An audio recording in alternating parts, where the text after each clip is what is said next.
નમસ્તે વિદ્યાર્થી મિત્રો, ચેપ્ટર 14 ગાણિતીય તર્કમાં વિદ્યાર્થીઓ સ્વાગત છે તમારું.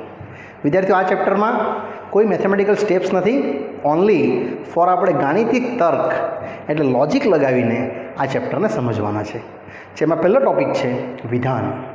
વિદ્યાર્થીઓ, વિધાન એટલે એવું વાક્ય કે જેમાં સત્ય અને અસત્યની ગુંજાઈશ રહેલી હોય. પાછું બોલું છું, વિધાન એટલે એવું વાક્ય જેમાં સત્ય અને અસત્યની ગુંજાઈશ રહેલી હોય. પણ જો કોઈ વિધાનમાં વાક્યમાં અસત્ય અને સત્યનું ગુંજાઈશ ના હોય તો એને વિદ્યાર્થીઓ વિધાન ના કહેવાનું. જેમ કે પ્રશ્નાર્થ વાક્ય, ઉદ્ગાર વાક્ય, કોઈ આદેશ, કોઈ આજીજી કરે, એને આપણે વિદ્યાર્થીઓ વિધાનમાં નહીં લેવાનું. એટલે વિધાન એટલે આપણે વિધાનને પી તરીકે જો ઓળખશું તો એના અંદર બે કેસીસ આવશે. કાં તો આ સત્ય હશે, કાં તો અસત્ય હશે. સત્ય અને અસત્યની જો ગુંજાઈશ રહેલી હોય તો એને વિદ્યાર્થીઓ તમારે વિધાન કહેવાનું. અહીંયા નોંધ તરીકે યાદ રાખશો કે પ્રત્યેક તમારા માટે જો હશે તો પ્રશ્નાર્થ, સેકન્ડ આદેશ, પછી ઉદ્ગાર વાક્ય અને આજીજી જે કરે તે વિધાન નથી. આવા પ્રશ્નોને તમારે વિધાન નથી એમાં વિદ્યાર્થીઓ ગણવાના છે. સ્વાધ્યાય 14.1 જેનો પહેલો પ્રશ્ન આવે છે, આપણને પ્રશ્ન કંઈક આ રીતે આપ્યો છે અને ઓળખવાનું છે કે વિધાન છે કે નહીં તે. અને એને આ રીતે સમજવાનું છે કે એક મહિનામાં 35 દિવસો હોય છે.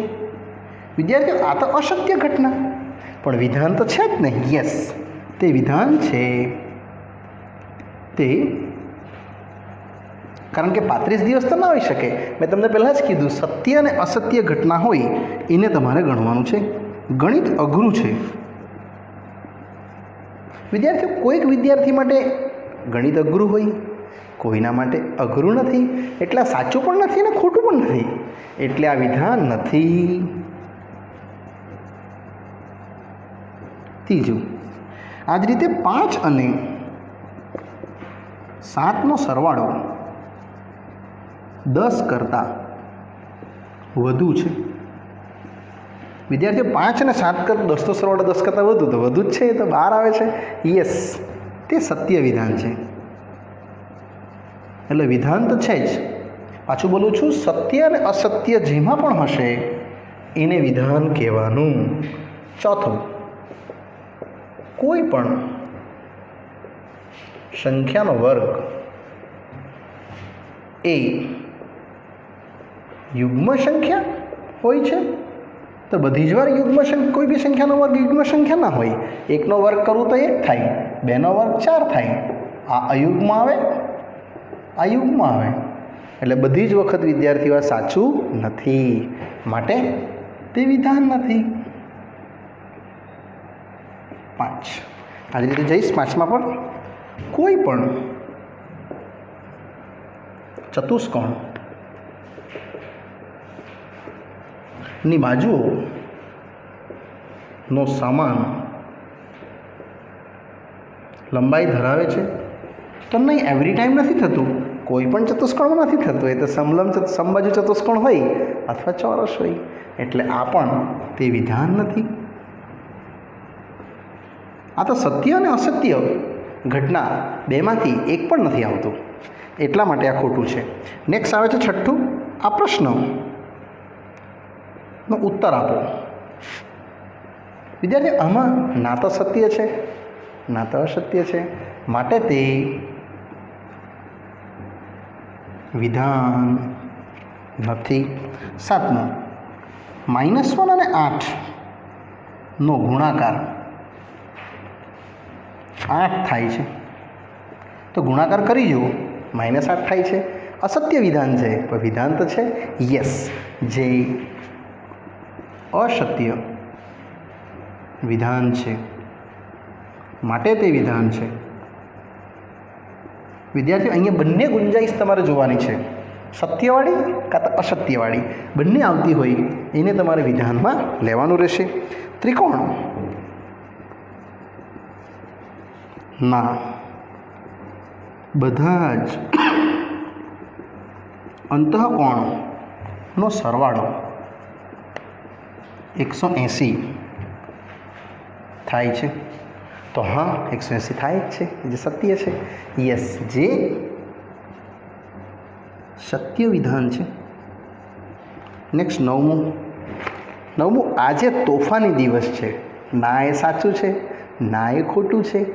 યસ, એટલા વિધાન નથી. આજે તોફાની દિવસ છે, અહીં લખવાનું તે વિધાન નથી. વિદ્યાર્થી, તમે એને વિધાનમાં નહીં લઈ શકશો. અને 10મો પ્રશ્ન, બધી વાસ્તવિક સંખ્યાઓ સંકર સંખ્યાઓ છે. તો હા, સત્ય છે. બધી જ વાસ્તવિક સંખ્યા યસ ઓ સંકર સંખ્યા છે. તો પાક્કું કહેવાય કે હા, તે સત્ય વિધાન છે. તમે આને આ રીતે લખી શકો. વિદ્યાર્થીઓ, અહીંયા આપણો આ વિધાન માટેનો જે પહેલો ટૉપિક હતો, જેમાં આપણે જોયું વિધાન સત્ય અને અસત્ય વિશે જોયું. હવે આપણે જોશું વિધાનનું જ નિષેધ. ચલો નેક્સ્ટ વિદ્યાર્થીઓ, સેકન્ડ ટૉપિક પર લઈ જાઉં છું. વિધાનનું નિષેધ, જેમાં આપણે સત્ય હશે એને અસત્ય કરી દઈશું અને અસત્ય હશે એને સત્ય કરી દઈશું. એટલે આપણને એ ટૉપિક્સ પણ ઇઝીલી સમજમાં આવી જશે. ઇનડાયરેક્ટલી બધા ટૉપિક્સ બહુ સરળ છે. સેકન્ડ ટૉપિક છે વિધાનનું નિષેધ. તો હમણાં જ આપણે જોઈ ગયા એક વિધાનને બે ઘટના હોય, એક સત્ય અને એક અસત્ય રીતનું. એમાં જોશું હવે નિષેધ. નિષેધ એટલે વિદ્યાર્થીઓ એને આ સિમ્બોલ આપી છે, આવી આમ છગડીયો એસ ને પી. એટલે જો સત્ય હશે તો અસત્ય કરી નાખવાનું, ને અસત્ય હોય તો સત્ય કરી નાખવાનું. સમજો કે એક ઉદાહરણ આપું છું કે ગાંધીનગર ગુજરાતનું પાટનગર નથી, નિષેધ બનાવવાનો. ગાંધીનગર ગુજરાતનું પાટનગર છે. આમાં સાચું ખોટું હાથે કોઈ મિનિંગ જ નથી. તમારે ખાલી સત્યનું અસત્ય કરવાનું અને અસત્યનું સત્ય કરવાનું. જે આવે છે સ્વાધ્યાય 14.2. એ પણ એકદમ સરળ રીતનું છે. આપણે સત્યને અસત્ય કરી નાખશું અને અસત્યને સત્ય કરી દઈશું. એટલે સ્વાધ્યાય 14.2 ક્વેશ્ચન 1. આપેલા વિધાનો ના નિષેધ લખો. વિદ્યાર્થીઓ નિષેધ લખવાના છે. પહેલું, ચેન્નઈ તમિલનાડુ નું પાટનગર છે. અહીંયા પાટનગર રિયલમાં છે કે નહીં જોવાનું, તમારે આટલું જ ખાલી બદલી નાખવાનું. આ તમારું પી છે, અહીંયા આવશે નિષેધ પી કે ચેન્નઈ તમિલનાડુનું પાટનગર નથી. સેકન્ડ, રૂટ 2 સંકર સંખ્યા નથી, આટલું જ ખાલી બદલી નાખવાનું. એટલે આ પી વિધાન નિષેધ પી રૂટ 2 સંકર સંખ્યા છે, આટલું ખાલી બદલો એટલે તમારો દાખલો પ્રશ્ન થઈ ગયો. ત્રીજું, બધા ત્રિકોણો એ સમબાજુ ત્રિકોણ નથી. નથી જે છે ને આટલું ખાલી ચેન્જ કરી નાખીશ મેં. એટલે નિષેધ પી કે બધા ત્રિકોણો એ સમબાજુ ત્રિકોણ છે. ફક્ત નથીનું છે કરી દીધું એટલે આપણો પ્રશ્ન થઈ ગયો. નેક્સ્ટ ચોથો આવે છે 2 એ 7 કરતાં મોટી સંખ્યા છે. તો જે છે ને ત્યાં નથી મૂકી દઈશું. એટલે વિદ્યાર્થીઓ નિષેધ પી 2 એ 7 કરતાં મોટી સંખ્યા જ્યાં છે ત્યાં હું નથી કરી દઈશ, આટલું ચેન્જ કરી દઈશ. 5મું એકદમ સરળ છે. દરેક પ્રાકૃતિક સંખ્યા એ પૂર્ણાંક સંખ્યા છે. અહીંયા જે છે એને વિદ્યાર્થીઓ ચેન્જ કરવામાં આવશે. તો નિષેધ પી આવશે કે દરેક પ્રાકૃતિક સંખ્યા એ પૂર્ણાંક સંખ્યા નથી. ફક્ત આ ચેન્જ થયું એટલે નિષેધ બની ગયું. 6 પૂરું થાય છે. વિદ્યાર્થીઓ ક્વેશ્ચન 2 કે નીચેના આપેલી જોડ પરસ્પર નિષેધ દર્શાવે છે કે નહીં તે શોધવાનું છે. કે આપેલ જોડ પરસ્પર નિષેધ દર્શાવે છે કે નહીં એવું પૂછવામાં આવ્યું છે. એટલે પ્રશ્ન આપ્યો જ છે, ઉત્તર પણ આપ્યો છે. સંખ્યા x એ સમય સંખ્યા નથી. વિદ્યાર્થીઓ પહેલાં પ્રશ્ન લખું છું, પછી એની સામે જોડ આપી છે કે સંખ્યા x એ અસમય સંખ્યા નથી. તો વિદ્યાર્થીઓ આનો નિષેધ છે કે નહીં જોઈ લેવો. સંખ્યા x એ સમય સંખ્યા નથી, એનો મતલબ સમય સંખ્યા, એનું નિષેધ આવશે સમય સંખ્યા છે. તો આ બે જ બતાવે છે અસમય સંખ્યા નથી. એટલો મતલબ આ તે જોડ નિષેધ છે. આવું તમે વિદ્યાર્થીઓ લખી શકો. એમાં જ છે સેકન્ડ પ્રશ્ન, જે પણ આપણે જોડ તરીકે દર્શાવવા કીધું છે અને ફક્ત ઓળખવાનું છે કે જોડ છે કે નહીં તે. સેકન્ડ, સંખ્યા x એ સમય સંખ્યા છે અને આનું નિષેધ આપ્યું છે સંખ્યા x એ અસમય સંખ્યા છે. તો વિદ્યાર્થીઓ તમે આનું નિષેધ બનાવશો. x એ સમય સંખ્યા છે, એનું નિષેધ સમય સંખ્યા નથી, સમય નથી એટલે અસમય જ હશે. યસ, માટે તે જોડ એટલે આ બે જોડ નિષેધ છે. આવું વિદ્યાર્થીઓ મેં કહી શકું. પ્રશ્ન 3. હવે પ્રશ્ન 3માં સંયુક્ત વિધાનોના ઘટક શોધવા કહી છે. સત્ય અને અસત્ય. વિદ્યાર્થીઓ અહીંયા એક ટૉપિક આવે છે, એ ટૉપિક જરા સમજાવી દેમ, પછી ત્રીજો પ્રશ્ન લેમ. સંયુક્ત વિધાન. સંયુક્ત વિધાનમાં તમને આ રીતે જોવા મળશે કે બે ઘટક, એક પી અને ક્યુ, બે વિધાન આપેલા હશે. તો બે ઘટક એટલે ટીટી ફોલ્સ ફોલ્સ આવશે, ટીએફ ટીએફ આવશે.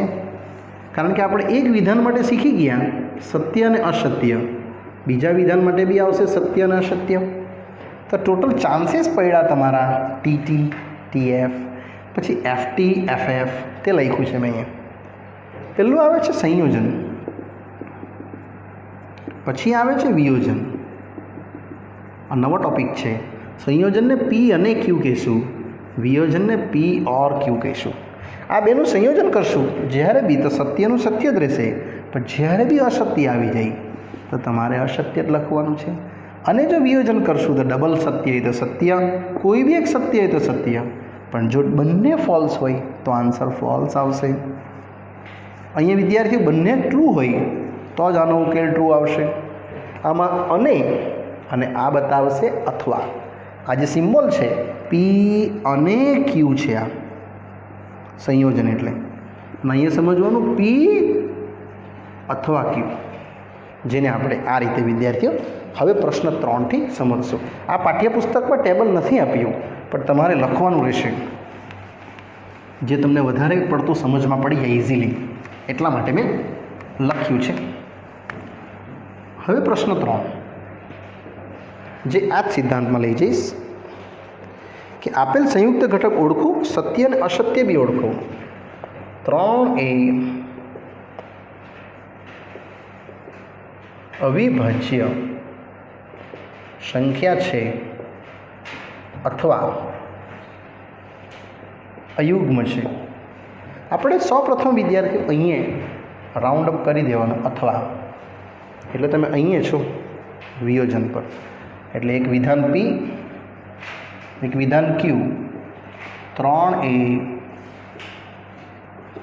અવિભાજ્ય સંખ્યા છે, 3A અયુગ્મ સંખ્યા છે. હવે 3 અવિભાજ્ય છે તો હા સત્ય છે, અયુગ્મ છે તો હા સત્ય છે, એટલે એની સત્યાર્થ આવશે P વિયોજન Q, સત્ય વિયોજન સત્ય આવ્યું, સત્ય વિયોજન સત્ય, આન્સર રહેશે સત્ય. માટે તે વિધાન સત્ય છે. આવું તમે વિદ્યાર્થીઓ કહી શકશો. અને પ્રશ્નમાં કીધું છે કે સંયુક્ત વિધાનોના ઘટક શોધો. આ જ બે ઘટક છે P અને Q. એમાં છે સેકન્ડ, બધા પૂર્ણાંકો ધન અથવા ઋણ છે. અહીંયા પણ તમે જોશો તો વિદ્યાર્થીઓ આ અથવા તમને વિયોજન બતાવશે, અને પણ આવી શકે તો સંયોજન. ઘટક આવશે P Q થી, આ બધા ઘટકો છે કે બધા પૂર્ણાંકો ધન છે, અને સેકન્ડ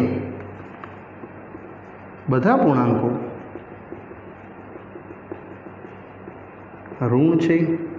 વિદ્યાર્થી બધા પૂર્ણાંકો ધન એ તો અસત્ય કહેવાય, બધા તો અસત્ય નહીં હોઈ શકે ધન, બધા જ ઋણ બી નહીં હોઈ શકે, એટલે તમારું P વિયોજન Q આવશે ફોલ્સ વિયોજન ફોલ્સ, એટલે ફોલ્સ આવશે. આ છેલ્લું વાળું જે અસત્ય દર્શાવે છે. એટલે આપણો પ્રશ્ન જે છે એને તમે અસત્ય તરીકે વિદ્યાર્થીઓ કહી શકો. હવે ત્રીજો પ્રશ્ન આમાં છે, ત્રીજો કે 100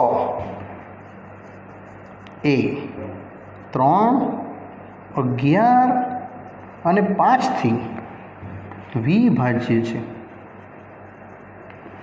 વિદ્યાર્થીઓ અહીંયા અને કીધું છે, અને એટલે આપણે અહીંયા સમજવાનું સંયોજન. 3 વિધાન છે P Q R, એટલે તમારા ઘટકો આવશે પહેલું P Q R, 100 એ 3 વડે વિભાજ્ય છે, એ તો અસત્ય. નેક્સ્ટ 100 એ 11 વડે વિભાજ્ય છે, એ બી અસત્ય. અને 100 એ 5 વડે વિભાજ્ય છે, સત્ય. આ ઘટકો મળી ગયા. હવે એની યથાર્થ બતાવું, સત્યાર્થા P સંયોજન Q સંયોજન R. વિદ્યાર્થી આ બતાવું છું મેં, એટલે અસત્ય સંયોજન અસત્ય, સંયોજન સત્ય, અસત્ય આવશે. માટે આપેલ વિધાન અસત્ય છે. ને આ રીતે તમે વિદ્યાર્થીઓ આ સ્વાધ્યાય અહીંયા પૂર્ણ કરી શકો. અહીંયા સ્વાધ્યાય પૂરું થાય છે. હવે આવે છે નવો ટૉપિક, જેમાં નેક્સ્ટ ટૉપિક પર આપણે ફોકસ કરશું, જેમાં કારકો આવે છે. યસ, ટૉપિક જરા જોઈ લઈએ. નેક્સ્ટ ટૉપિક આવે છે અથવા અને આ જ રીતે સંયુક્ત ઘટક જ કીધું છે, છૂટું પાડો. અને સ્વાધ્યાય 14.3 પર જઈશું આપણે.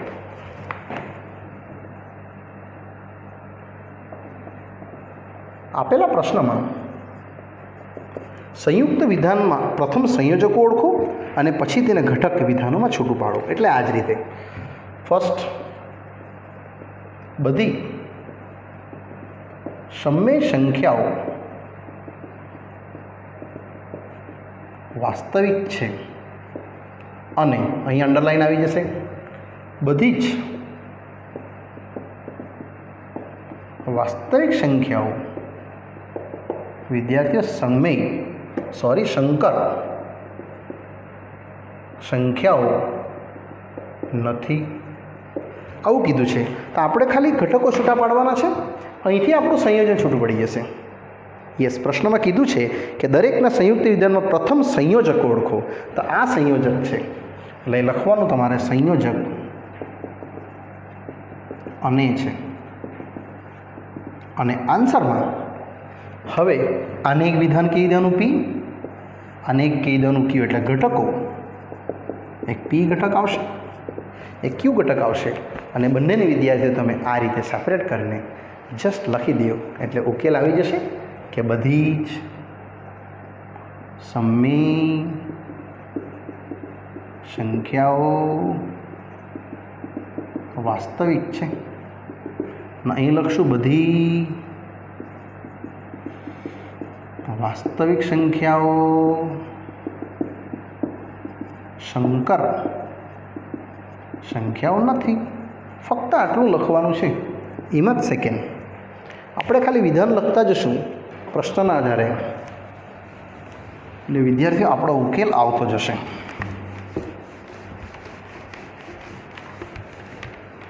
જે એકદમ સરળ છે. સેકન્ડ છે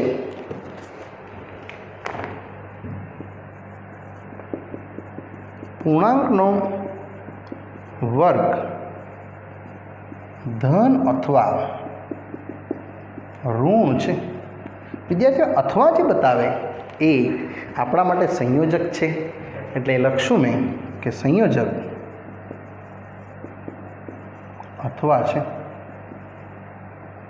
અને હવે ઘટકો એક પી અહીંથી લખી દેવાનું કે પૂર્ણાંકનો વર્ગ ધન છે.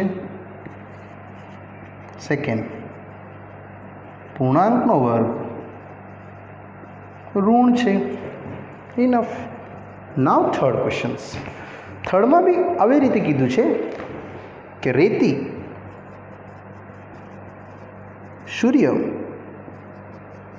પ્રકાશમાં ઝડપથી ગરમ થાય છે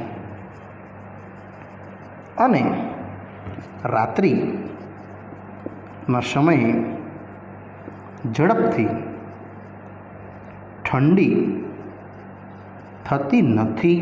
તો અહીંયા જે અને છે એ આપણા માટે વિદ્યાર્થીઓ સંયોજક ઘટક તરીકે કામ કરશે. એટલે મેં તો ખાલી આટલું લખું છું કે સંયોજક જે આપણી પાસે છે તે અને છે આ, અને એ ઘટક તમારે ઘટકો લખવા પડશે એક પી અને ક્યુ. આ પહેલો ઘટક, આ બીજો ઘટક. એટલે રેતી સૂર્યના પ્રકાશમાં ઝડપથી ગરમ થાય છે અને આગળ રાત્રિના સેકન્ડ ઘટક આવશે સમયે ઝડપથી ઠંડી થતી નથી. મેં ફક્ત એ જ ઉલ્લેખ કરીને પાછા કેસીસ બનાવી દેમ છું. આમાં જ છે ચોથું કે x બરાબર 2 અને x બરાબર 3 એ સમીકરણ 3x² માઇનસ x માઇનસ 10 = 0 ના બીજ છે. તો વિદ્યાર્થીઓ આમાં ફક્ત તમારે બીજ ઓળખવાનું રહ્યું તો અનેથી આપણે છૂટું પાડશું એટલે આપણો સંયોજક મળી જશે. આ રીતે સંયોજક અને છે અને ઘટકો એક પી અને ક્યુ. આ રીતે બનાવી દઈશ. તો પહેલું આવશે x બરાબર 2 એ સમીકરણનું બીજ છે.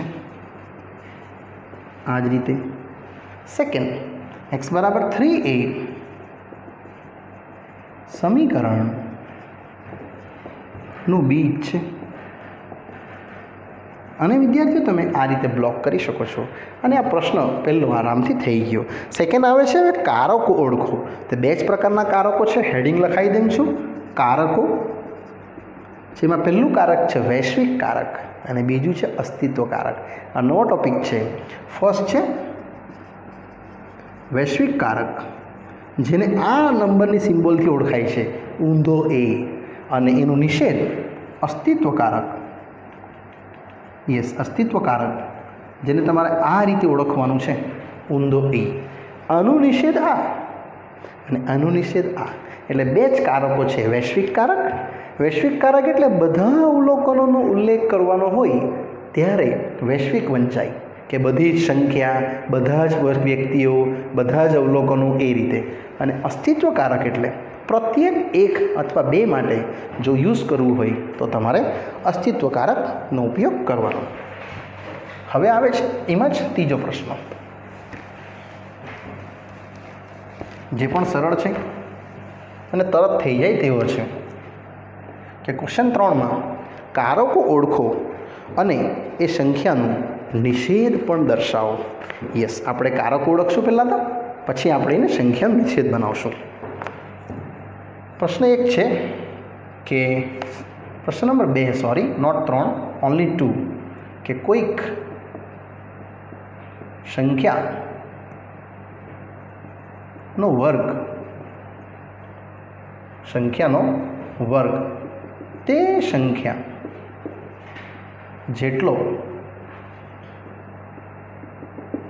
જ હોય તેવી સંખ્યા અસ્તિત્વ ધરાવે છે. તો વિદ્યાર્થીઓ, આ કોઈક જે છે એ તમારો કારક બનશે, અસ્તિત્વ કારક. એટલે એ લખવાનું આપણે કે કોઈક જે અસ્તિત્વ કારક છે, આનો નિષેધ આપણે આ રીતે બનાવશું કે કોઈક સંખ્યાનો વર્ગ તે સંખ્યા જેટલો જ તેવી સંખ્યા અસ્તિત્વ ન ધરાવે. એટલે અહીંયા આવશે ખાલી નિષેધ, કે બધી જ.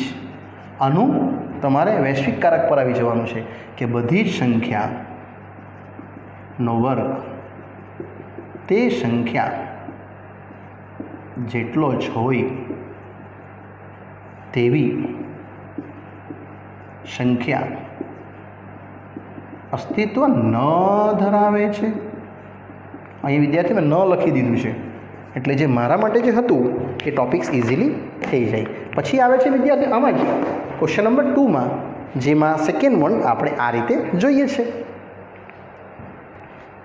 ચલો, સેકન્ડ પ્રશ્ન છે વિદ્યાર્થીઓ, પ્રત્યેક વાસ્તવિક સંખ્યા x માટે x એ x+1 કરતાં નાની સંખ્યા છે. આમાં બી તમે જોશો તો આ પ્રત્યેક આ બતાવશે તમને આયરો વૈશ્વિક કારક, જે વૈશ્વિક કારક છે. અને રહી વાત હવે નિષેધની, તો આ રીતે આવશે, પ્રત્યેકને કાઢી નાખવાનું અને આવી જશે કોઈક વાસ્તવિક સંખ્યા x માટે x એ x+1 કરતાં નાની સંખ્યા નથી. આ રીતે વિદ્યાર્થીઓ તમે લખી શકો. એમાં જ છે ત્રીજું, ભારતમાં દરેક રાજ્યને એક રાજધાની હોય છે. તો અહીંયા જે વિદ્યાર્થીઓ દરેક છે એ બતાવે તમને વૈશ્વિક કારક. એટલે લખી દેવાનું કે દરેક જે વૈશ્વિક કારક છે. અને હવે નિષેધ. તો વિદ્યાર્થીઓ, નિષેધમાં ભારતમાં દરેક રાજ્યની જગ્યાએ એવું લખશું કે કોઈક એક રાજ્ય એવું નથી કે જેને રાજધાની ન હોય. એટલે ભારતમાં કોઈ પણ એક એવું રાજ્ય નથી કે જેને રાજધાની ન હોય. કોઈ પણ એવું રાજ્ય નથી કે જેને રાજધાની ન હોય. આ રીતે આપણે વિદ્યાર્થીઓ અહીંયા લખી શકીએ. પ્રશ્ન 3 ઓરેલી કહી દઉં છું કે વિધાન યુગ્મનું નિષેધ સેકન્ડ છે કે નહીં એ જોવાનું છે. તો બધી જ વાસ્તવિક સંખ્યાઓ x અને y માટે x+y = y+x સત્ય છે, એનું નિષેધ જોઈએ. તો x+y = y+x એ નથી. એટલે તમે અહીંયા વિદ્યાર્થીઓ એને પ્રશ્ન નંબર 3માં એને કહી શકો કે એનું નિષેધ નથી. હવે આવે છે નેક્સ્ટ ટોપિક, અથવાનો ઉપયોગ નિવારક વિકલ્પ તરીકે કે સમાવેશ વિકલ્પ તરીકે, તેનો ઉલ્લેખ આપણે જોવાનો છે. એટલે એક એક્સ્ટ્રા સમ લઈ લેમ છું. આ રીતે હેડિંગ લખશું કે અથવાનો ઉપયોગ નિવારક કે સમાવેશ તરીકે ઉકેલ. આપણે એક એક્ઝામ્પલ લઈશું. સમજો કે અથવાનો ઉપયોગ આવી રીતે એક જગ્યાએ કર્યો છે. એક જ સમતલમાં કાં તો રેખા સમાંતર છે L પેરેલલ M, કાં તો બંને રેખાઓ વિદ્યાર્થીઓ છેદક છે, કોઈક બિંદુ P આગળ છેદ કરે છે. એટલે કાં તો આ સાચું સત્ય હોય પેરેલલ તો છેદક તો ના જ હોઈ શકે, અને જો છેદક હોય તો પેરેલલ ના હોઈ શકે. એટલે અહીં અથવાનો ઉપયોગ આ રીતે તમે જોઈ શકો કે અથવાનો ઉપયોગ નિવારક વિકલ્પ તરીકે થયો છે, અને બંને સાચું હોય તો સમાવેશ તરીકે. એટલે અથવાનો ઉપયોગ આપણે લખવાનું કે નિવારક વિકલ્પ તરીકે થયો છે. આ રીતે તમે આનું સમજી શકો. હવે સ્વાધ્યાયના પ્રશ્નો આ જ રીતે તમારે ચોપડીમાં ટીક કરવાના રહેશે કે સૂર્ય ઉગે છે અથવા ચંદ્રમાં આથમે છે. તો વિદ્યાર્થીઓ જ્યારે સૂર્ય ઉગે અને ચંદ્રમાં આથમે એ બંને અલગ અલગ થયા, એટલે એનો ઉકેલ તમે લખશો નિવારક વિકલ્પ તરીકે. અને સેકન્ડ, ડ્રાઇવિંગ લાઇસન્સ મેળવવા માટે અરજી માટે તમારી પાસે રેશન કાર્ડ અથવા તો પાસપોર્ટ હોવો જોઈએ. તો રેશન કાર્ડ અને પાસપોર્ટ બંને જ આઈડી પ્રૂફ છે, એટલે બંને સિક્વેશન સાચી પડશે. એટલે તેમાં આવશે તમારો ઉકેલ સમાવેશ વિકલ્પ તરીકે. બંનેમાંથી કોઈ એક સાચું હોય તો વિદ્યાર્થીઓ નિવારક વિકલ્પ આવે. અને ત્રીજું છે, બધી જ પૂર્ણાંક સંખ્યાઓ ધન અથવા ઋણ છે. બધી જ ધન હોય અથવા બધી જ ઋણ, બે એક સાથે તો સત્ય નથી. એટલે અહીંયા વિદ્યાર્થી આવશે તમારું નિવારક તરીકે ઉકેલ. એટલે ત્રીજામાં તમે લખશો નિવારક ઉકેલ. હવે આવે છે નવો ટોપિક, જે ટોપિકને આપણે હેડિંગમાં લખશું પ્રેરણ. અને પ્રેરણ સાથે આગળ વધશું. વિદ્યાર્થીઓ અહીંયા આપણું ચેપ્ટર ઓલમોસ્ટ 60% થઈ જ ગયું છે. ખાલી આપણે હવે પ્રેરણ સાથે જોશું આગળ હેડિંગમાં. તો પ્રેરણમાં છે આવી રીતે વાક્ય હશે કે જો P તો Q. Pથી શરૂઆત થશે, Qમાં અંત પામશે. જેમાં P છે તમારા માટે વિદ્યાર્થીઓ બે પ્રકારની શરત. આ છે પર્યાપ્ત શરત છે, આ છે આવશ્યક. એટલે P છે પર્યાપ્ત શરત છે, અને અહીં જે Q જે છે તે વિદ્યાર્થીઓ છે આવશ્યક શરત, જેને આપણે ટેબલમાં આ રીતે પરિવર્તિત કરશું કે P, Q અને TT, FF, TF, TF. જ્યારે પણ વિદ્યાર્થીઓ તમે P પ્રેરણ Q વાંચો, આને કહેવાય P પ્રેરણ Q. એક જ તરફ એરો કે P પરથી Q પર જવાનું. તો આ યાદ રાખજો, ડબલ F હોય તો T, બાકીના વિધાનો આ જ વિધાન અહીં લખી દેવાના, Qના F અને આ Tના. આ વિધાન તમારા માટે રહેશે P પ્રેરણ Q, જેમાં P છે તમારા માટે પર્યાપ્ત શરત અને Q છે તમારા માટે આવશ્યક શરત. આવું પણ આપી શકે Q પ્રેરણ P. ત્યારે પણ તમારા ડબલ F હોય તો T મૂકી જ દેવાના છે. અને અહીંયા વિધાન આના લાગશે T, T, F. જે પાછળ વિધાન હોય એ વ્યાખ્યા પ્રમાણે તમે વિદ્યાર્થીઓ અહીંયા લખી શકશો. એટલે આનું રહેશે સત્યાર્થ ટેબલ.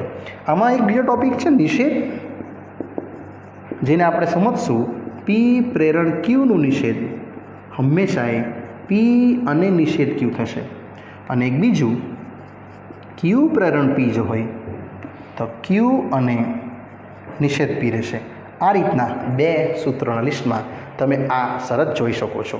અને તેમજ હવે આપણો જે ટોપિક આવે છે સ્વાધ્યાય 14.3, જેને આપણે આ રીતે જોશું. અને આમાં જ છે વિદ્યાર્થીઓ આપણી પાસે સમાનાર્થી પ્રેરણ પણ, એ પણ આપણે બતાવી જ દઈશું. તો હેડિંગમાં લખશું સમાનાર્થી પ્રેરણ.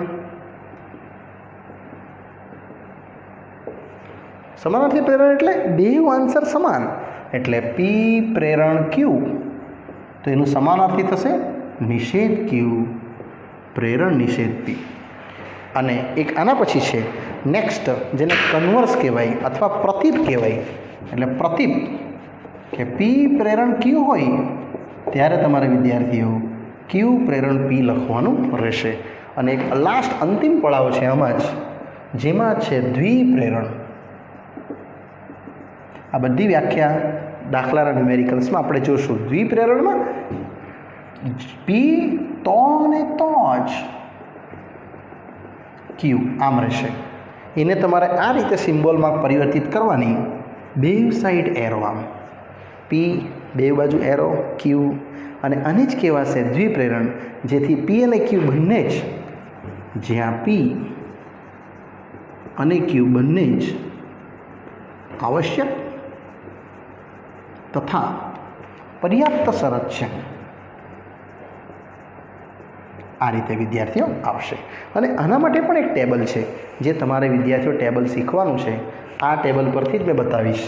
પી ક્યુ, ત્યારબાદ પી પ્રેરણ ક્યુ, પછી ક્યુ પ્રેરણ પી, અને અંતમાં જે આપણું રહેશે દ્વિપ્રેરણ, પી બંને બાજુથી દ્વિપ્રેરણમાં. એનો મતલબ એવો થાય છે કે તમારે પી પ્રેરણ ક્યુ અને ક્યુ પ્રેરણ પી વાપરવાનું. અને એટલે સંયોજન. બાકી આ ટેબલ બધા સેમ જ લખીશ મેં. TTFF, TFTF, ડબલ એફ હોય ત્યાં ટી અને ક્યુનું સ્થાન, અહીંયા ડબલ એફ છે એટલે ટી ને પીનું સ્થાન. હવે આને અને કરવાનું છે એટલે ડબલ ટી એટલે ટી, પછી રહેશે વિદ્યાર્થીઓ એફ એફ ને અહીંયા ટી. આ બે આન્સર્સ તરીકે તમે આને દ્વિપ્રેરણ લઈ શકશો. અને એનું નિષેધ પણ સૂત્ર ડિરાઈવ કરી જ આપું છું, પછી આપણે સ્વાધ્યાય ચાલુ કરશું. જે છે આયરું નિષેધનું સૂત્ર, પી અને નિષેધ ક્યુ. એટલે આ એકચ્યુઅલી સૂત્ર તમારું આવું છે, પી પ્રેરણ ક્યુ અને ક્યુ પ્રેરણ પી, જે દ્વિપ્રેરણ છે. હવે એમાં નિષેધ લાગશે એટલે આવી રીતે થશે, નિષેધ પી પ્રેરણ ક્યુ અનેનું અથવા ક્યુ પ્રેરણ પીનું નિષેધ. આ રીતે આપણે લગાવશું. હવે એના સૂત્રો આવ્યા જે સ્ટાન્ડર્ડ છે, જે લાગશે પી અને નિષેધ ક્યુ અથવા ક્યુ અને નિષેધ પી. આ રીતે તમે આ સૂત્ર દ્વિપ્રેરણમાં મોડે રાખશો. એટલે ફાઇનલી પ્રેરણના ભાગમાં આપણે એક સાદું ટેબલ શીખ્યા. પીથી ક્યુ પ્રેરણ નિષેધ જોયું, સમાનાર્થી પ્રેરણ, પ્રતીપ એટલે કન્વર્સ, પછી દ્વિપ્રેરણ. આટલો ટોપિક્સના પ્રશ્નો વિદ્યાર્થીઓ હવે આવે છે, જે આપણે હવે 1 બાય 1 આગળ શીખતા જશું. ચલો વિદ્યાર્થીઓ, આ આપણે સમજ્યા બાદ સમાનાર્થી અને પ્રેરણમાં હવે આપણે જશું એને લગતા સ્વાધ્યાયના પ્રશ્નો, જેમાં આ બધા ટોપિક્સને મિક્સ આપણે સમજવાના છે, અલગ અલગ ફોર્મ્સમાં, અલગ અલગ કેસીસમાં. બસ સૂત્રોનું જે હેડિંગ લખાયું છે મેં તમને, એ તમારે યાદ રાખવાનું રહેશે. એમાં આવે છે પહેલું 14.4 સ્વાધ્યાય.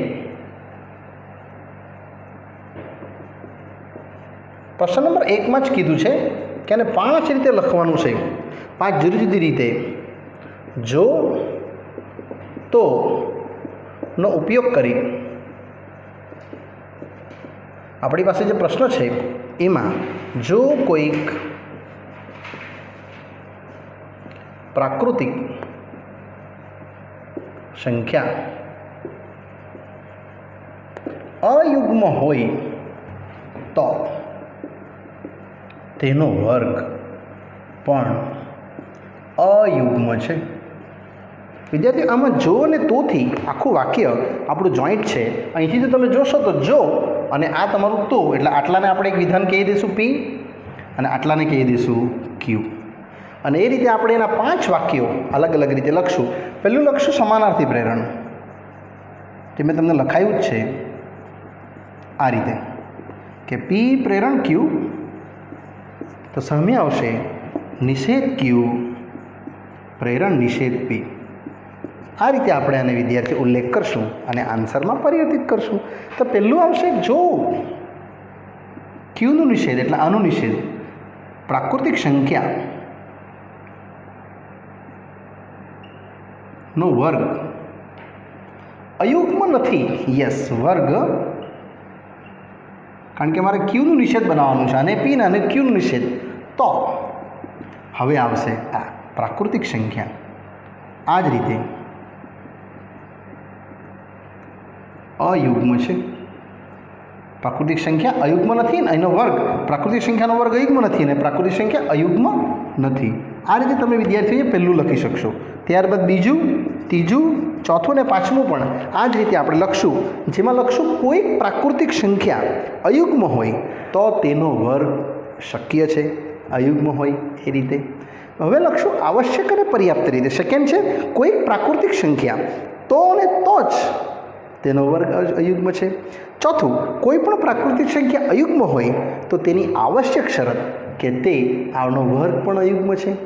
અને લાસ્ટ રહેશે કોઈક પ્રાકૃતિક સંખ્યાનો વર્ગ જો વિદ્યાર્થી અયુગ્મ હોય તો એનું પર્યાપ્ત શરત જે એનો વર્ગ પણ અયુગ્મ છે.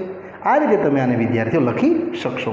નેક્સ્ટ ક્વેશ્ચન નંબર 2, જેમાં કીધું છે કે આપેલ વિધાનોના સમાનાર્થી પ્રેરણ અને પ્રતીપ લખો. યસ, સમાનાર્થી પ્રેરણ તથા પ્રતીપ લખો કહે છે. તો બહુ ઇઝી છે. પહેલાં વિધાન જોશું આ રીતે. 5 પ્રશ્ન છે, 1 બાય 1 સમજશું કે એક્સ અવિભાજ્ય સંખ્યા હોય તો એક્સ અયુગ્મ હોય. વિદ્યાર્થી અહીંયા ખાલી તમારે આટલેથી છૂટું પાડી નાખવાનું, જો ને તોથી. આટલાને તમારે પી કહેવાનું રહેશે અને આટલાને કહેવાનું રહેશે ક્યુ. હવે તમારે પહેલું લખવાનું છે સમાનાર્થી પ્રેરણ. આ રીતે સૌપ્રથમ આપણે સૂત્ર લખશું કે પી પ્રેરણ ક્યુ, તો સામે આવશે નિષેધ ક્યુ પ્રેરણ નિષેધ પી. ને હવે આનું મૂલ્ય લખશું. એટલે જો અહીંથી આવશે એક્સ, ક્યુનું નિષેધ, એક્સ અયુગ્મ નથી તો હવે પીનું નિષેધ, એક્સ અવિભાજ્ય સંખ્યા નથી. આ રીતે તમે આને વિદ્યાર્થીઓ લખી શકો. હવે આવશે પ્રતીપ. પ્રતીપ એટલે જસ્ટ લાઈક અ કન્વર્સ.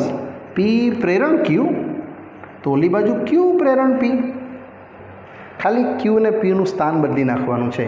એટલે જો ક્યુ એટલે એક્સ અયુગ્મ હોય તો હવે પી એક્સ અવિભાજ્ય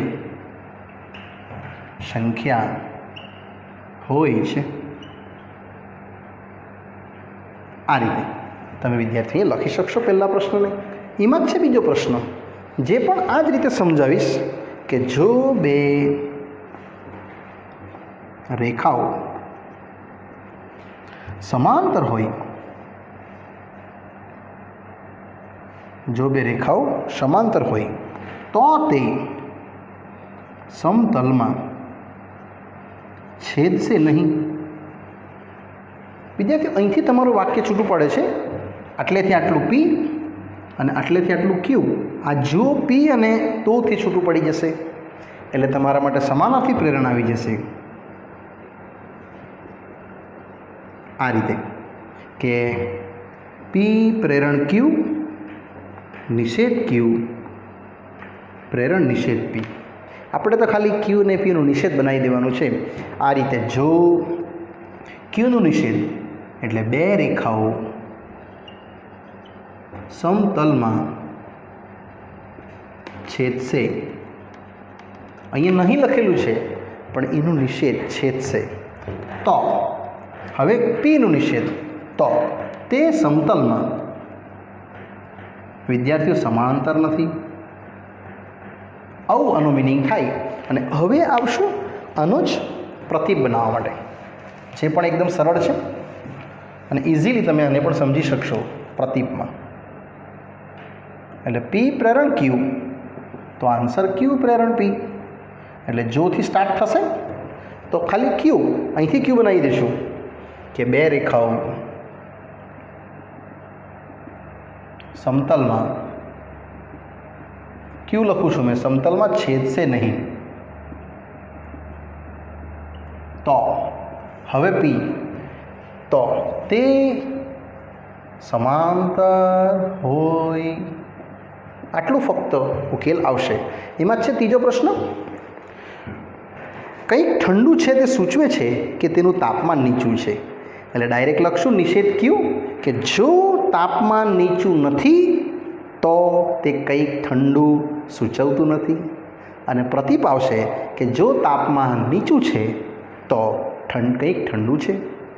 એમાં જ છે ચોથો પ્રશ્ન, જો તમે ભૂમિતિ સમજી શકો નહીં તો તમે તાર્કિક સાબિતી આપવાનું જાણતા નથી. તો જો ને તોથી વાક્ય છૂટું પાડશું અને સમાનાર્થી પ્રેરણ લખશું કે જો તાર્કિક સાબિતી આપવાનું જાણતા હોય, ન કાઢી નાખવાનું છે, હોય તો ભૂમિતિ સમજી શકો નહીં એની જગ્યાએ ભૂમિતિ સમજી શકો. અને એ જ રીતે એનું પ્રતીક. અને એ જ રીતે વિદ્યાર્થીઓ 5મો પ્રશ્ન પણ તમારે જાતે કરવાનો રહેશે.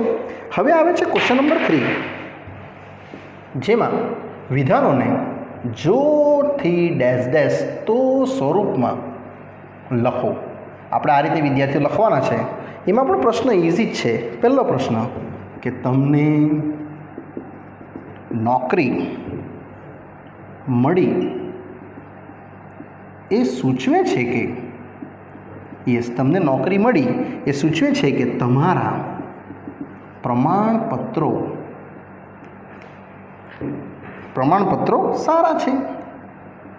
તો વિદ્યાર્થી આને તમે જો અને તોથી જો લખશો કે તમને નોકરી ત્યારે જ મળી જો તમારા પ્રમાણપત્રો સારા છે. એટલે આપણે આવી રીતે લખશું કે જો તમારા પ્રમાણપત્રો સારા છે તો તમને નોકરી મળી એ સૂચવે છે. તો તમને નોકરી મળી એ સૂચવે છે. આ રીતે તમે આને વિદ્યાર્થીઓ ઉલ્લેખ કરી શકો છો. સેકન્ડ પણ આ જ રીતનું છે, જે ખાલી મેં તમને વર્બલી બતાવી દેમ છું. તમે જોઈ શકશો 1 મહિના માટે હૂંફવાળા રહે તો કેળાના ઝાડ ખીલે છે. તો જો કેળાના ઝાડ ખીલે તો તે 1 મહિના માટે હૂંફવાળા રહેશે. સેકન્ડ, ચતુષ્કોણના વિકર્ણો પરસ્પર દુભાગે છે તો તે સમાંતરબળ ચતુષ્કોણ છે. તો જો એ સમાંતરબળ ચતુષ્કોણ હોય તો ચતુષ્કોણ પરસ્પર વિકર્ણો દુભાગે છે.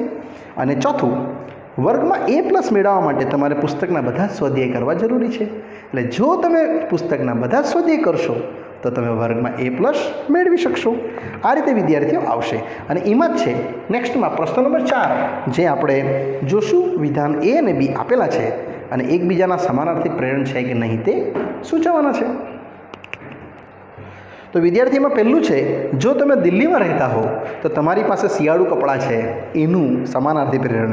જો તમારી પાસે શિયાળુ કપડાં ન હોય તો તમે દિલ્હીમાં રહેતા નથી, એ તમારા માટે સમાનાર્થી પ્રેરણ આવશે.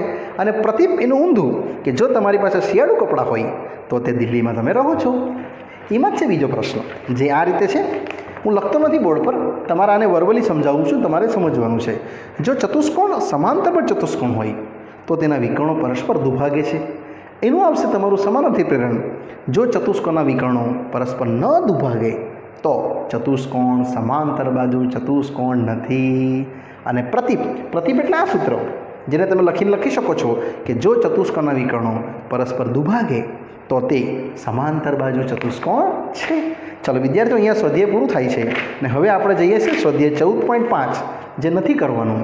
એટલે સીધા આપણે જશું સ્વાધ્યાય નંબર 14 પર. અને સ્વાધ્યાય 14ને પણ આ જ રીતે સમજશું, જે ટૉપિક શીખી ગયા છે એને લગતા ફોર્મમાં, જે એકદમ સરળ છે અને ઇઝી છે. સ્વાધ્યાય 14માં પણ રિપીટ ક્વેશ્ચન્સ છે બધા, જે આગળના પ્રશ્નોમાં શીખ્યા તેમાંના જ છે કે નિષેધ લખો. યસ, સ્વાધ્યાય 14 પ્રશ્ન 1, જેમાં સ્પષ્ટપણે કીધું છે કે નિષેધ દર્શાવો. P પ્રત્યેક ધન વાસ્તવિક સંખ્યા x માટે સંખ્યા x-1 પણ ધન થશે. વિધાન કંઈક આવું છે કે પ્રત્યેક ધન વાસ્તવિક સંખ્યા x માટે સંખ્યા x-1 પણ ધન થશે. તો વિદ્યાર્થી આ પ્રત્યેક છે ને કાઢી નાખવાનું. અહીં લખશું આપણે નિષેધ આ રીતે કે કોઈક ધન વાસ્તવિક સંખ્યા x માટે સંખ્યા x-1 પણ ધન નથી. આમાં જ છે બીજો પ્રશ્ન કે વિધાન ક્યુ બધી બિલાડી ચટાપટાવાળી છે. બધી બિલાડીઓ ચટાપટા વાળી છે. બધીને આપણે કન્વર્ટ કરી નાખશું કોઈક એક, એટલે નિષેધ આવશે વિદ્યાર્થીઓ તમારું કે કોઈક એક બિલાડી જે ચટાપટા વાળી નથી.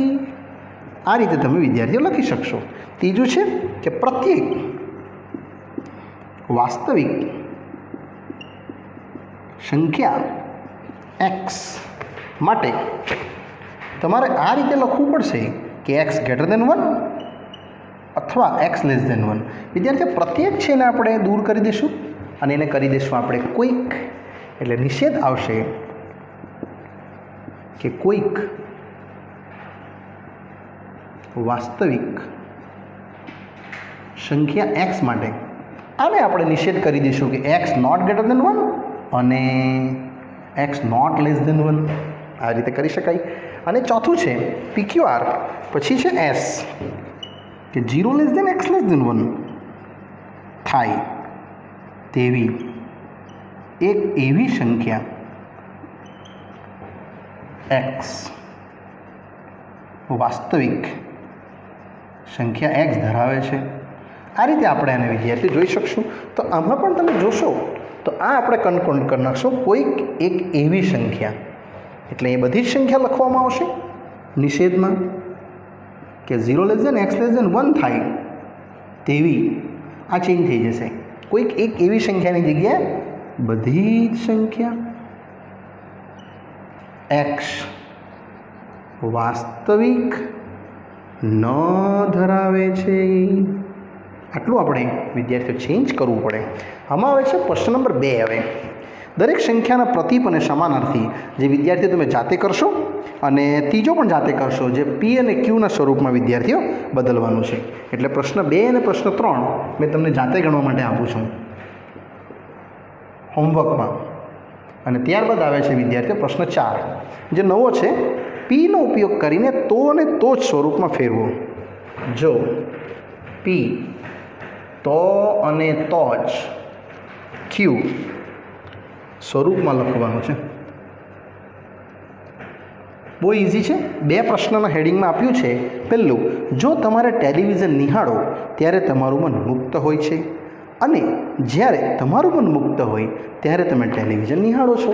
તો આને આપણે વિદ્યાર્થીઓ 2 ભાગમાં કન્વર્ટ કરવાનું છે કે જો આટલેથી એક સ્ટેટમેન્ટ તો અને તો જ, અહીંથી બીજું સ્ટેટમેન્ટ.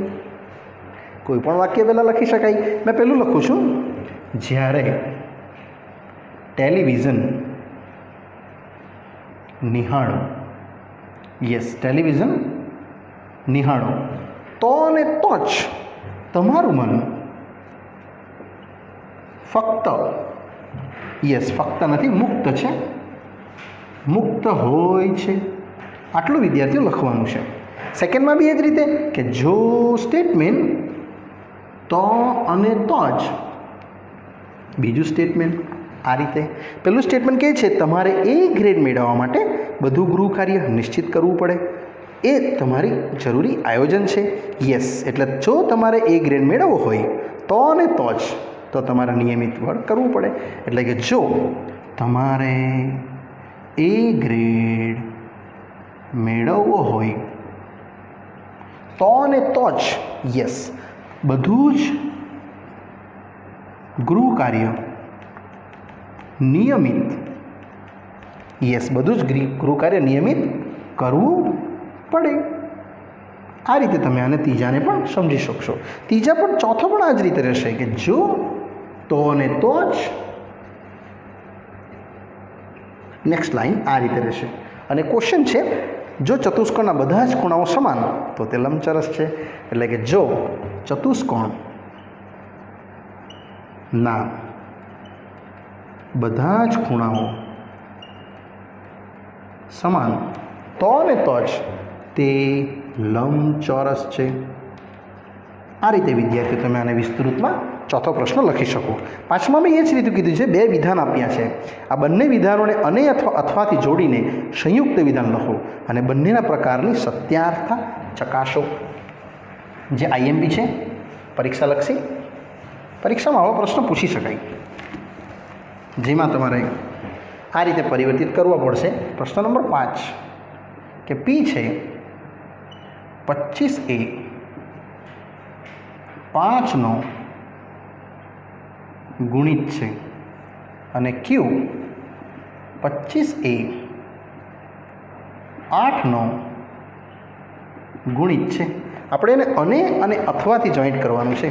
તો પહેલું બતાવીશ, પી અને ક્યુ એટલે 25A 5નો ગુણિત છે અને